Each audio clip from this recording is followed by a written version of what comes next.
यहाँ पे इंडिया के जो मेरे बंधु हैं, हमारे दोस्त, बहुत बहुत धन्यवाद आपका स्वागत।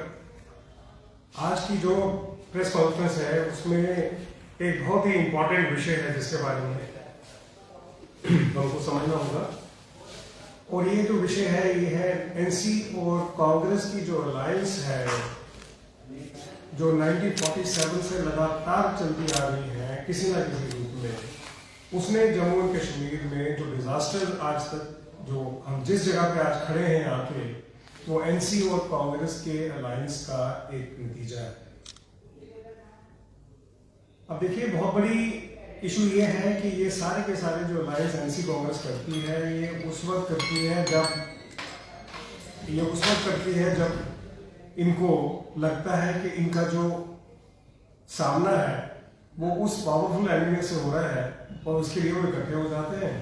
और बाद में वो जो लोग हैं वो आपस में जो है वो अलग हो जाते हैं। ये आज से नहीं, 1947 से हो गए। इस दफा का जो अलायंस हुआ है एनसी और कांग्रेस का, उसमें भी अभी अलायंस हुए कुछ महीने हुए हैं और एनसी ने ये कहना शुरू कर दिया है कि कांग्रेस जो है वो अपनी लीडरशिप की जो कमांड है, या कांग्रेस जो है वो अपनी लीडरशिप ढंग से संभालती नहीं और अब उसको लीडर बनना आता नहीं है। और इसका मतलब ये है कि जो अलायंस दोबारा हुआ है, ये अलायंस टूटने के उस पर कगार पे है।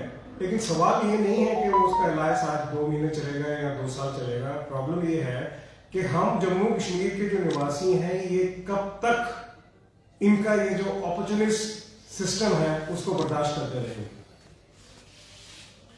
फारूक अब्दुल्ला साहब ने कहा अलायंस होने से पहले कि हमें अलायंस जो है इस घंटे की बहुत या नीड ऑफ आ रहा है और हमें अलायंस में जाना चाहिए। ये बात फारूक अब्दुल्ला साहब ने भी कही, ये बात शेख अब्दुल्ला साहब ने भी कही और ये बात उमर अब्दुल्ला भी कहते हैं। अलायंस करते हैं, अलायंस करने के बाद अलायंस तोड़ देते हैं, लोगों को ये झूठे वादे देते हैं, वादे देने के बाद जब सरकार में आ जाते हैं तो तोड़ देते हैं।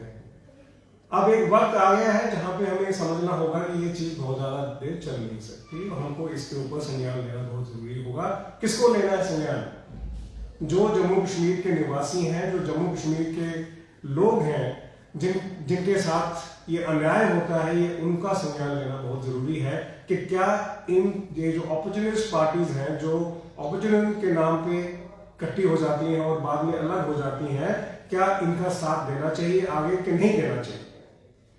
सबसे बड़ी बात, जो इंपॉर्टेंट बात है वो समझने की है। अगर हम आज हिस्ट्री में जाके देखें, 1947-48 में शेख अब्दुल्ला को नेहरू जी ने प्रधानमंत्री बना दिया।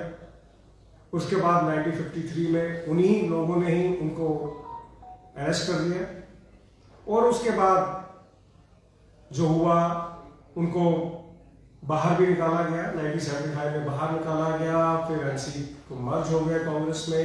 मर्ज होने के बाद 1977 के बाद दोबारा एनसी का रिवाइवल हुआ। रिवाइवल होने के बाद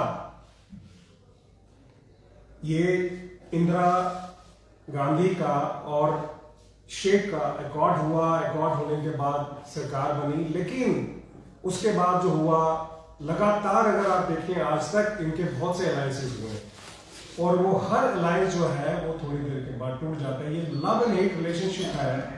ये लव हेट रिलेशनशिप किस कीमत पे होता है? वो होता है हमारे जम्मू कश्मीर के नागरिकों की कीमत पे ये अलायंस किए जाते हैं। और ये जो अलायंस किए जाते हैं, इन अलायंसेस का हमें एक जो माननीय हमारे जम्मू कश्मीर के निवासी हैं उनको समझना होगा कि क्या हम इस अलायंस को दोबारा हमें एक्सेप्ट करना चाहिए कि नहीं करना चाहिए, क्योंकि इनको करते हुए पिछले 50, 60, 70 साल हो गए। ये ज्यादा देर नहीं चल सकता और ज्यादा चलना भी नहीं चाहिए। आज टाइम आ गया है, वक्त आ गया है जहां पे एक जो हमारे सिटीजन्स हैं उनको इस बात का संज्ञान लेना बहुत जरूरी होगा कि ये जो अपॉर्चुनिस्ट की पॉलिटिक्स करते हैं लोग, जो अपने मफाद के लिए और अपनी उसके लिए ये पॉलिटिक्स करते हैं और उसके बाद जब मर्जी करती है उसको अलायंस को तोड़ देते हैं। और जो सिटीजन हैं, जो माननीय हमारे यहाँ के निवासी हैं जम्मू कश्मीर के, वो हाई एंड ड्राई रह जाते हैं। और तभी ये बात हुई है कि आज तक इतने सालों के बाद जम्मू कश्मीर का विकास नहीं हो पाया। और सबसे बड़ा उसका कारण ये रहा है कि ये जो अपॉर्चुनिस्ट पॉलिटिक्स है, इस अपॉर्चुनिस्ट पॉलिटिक्स ने बिल्कुल तबाह करके रख दिया है जम्मू कश्मीर को, डिजास्टर कर दिया है जम्मू कश्मीर का। और हमारा अल्टीमेटली मानना यह है कि ये जो इस अपॉर्चुनिज्म का पॉलिटिक्स है, इस पॉलिटिक्स पे रोक लगाना बहुत जरूरी है। और जो शहर और जो लोग हैं जम्मू कश्मीर के, उनको भी समझना होगा बहुत जरूरी कि जितनी जल्दी हम इस बात को समझ जाए उतनी जल्दी हमारा फ्यूचर, हमारे बच्चों का फ्यूचर, हमारे राज्य का फ्यूचर जो है वो सेफ होगा। सर गुप्ता साहब, मेरा एक सवाल रहेगा कि ऑपोजिशन कहती है कि बीजेपी इंडिया लाइन को जो है, इंडिया गठबंधन को तोड़ने की कोशिश की जा रही है। इसी का नतीजा है, उमर अब्दुल्ला की बात करें, ममता बनर्जी की बात करें, जो इस तरह के बयान आए, चाहे ईडी हो चाहे सीबीआई हो, इस तरह के हथकंडे अपनाकर इंडिया लाइन को, गठबंधन को कमजोर करने की साजिश कर रहे हैं। देखिए, ये जो वो कहते हैं कि हम इंडिया अलायंस को कमजोर कर रहे हैं, क्या हम तो नहीं उमर अब्दुल्ला जी को जाके कहते हैं कि कहीं कि आपकी लीडरशिप कमजोर है? हम तो नहीं जाके उनको कहते हैं कि भाई आप लोगों को लीडर बनना नहीं आता। वो कांग्रेस को कहते हैं ना कि अगर आपको लीडर बनना है तो लीडरशिप क्वालिटीज लाइए। हम तो नहीं उनको जाके समझाते ये बातें।